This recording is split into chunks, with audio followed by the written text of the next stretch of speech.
It's nice to leave something behind that people have good feelings about. A house is about shelter and a place to have all your stuff, but I think it has to, at some level, give people that comfort and peace of mind. I was interested in art and designing things and building things, but I wanted more of a vocation than just being an artist. So it seemed like architecture was a good place to steer my focus.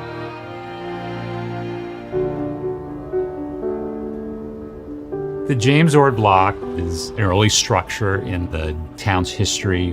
When I moved to Medfield in 1992, it housed a hardware store. And it was always in sort of a semi-dilapidated condition. And then developers I know had this, vision to sort of reactivate it. And one of the goals in selecting a material for the James Hardie block was to find something that was low maintenance and that would extend the durability of the material and its finish. I like older things, but I also like embracing technology, and I think that can extend to using building materials. And so the James Hardie siding is kind of a time-tested product that we've used on many projects. And the fact that it can be pre-finished just sort of adds to that low maintenance quality. Again, this is sort of a historic structure.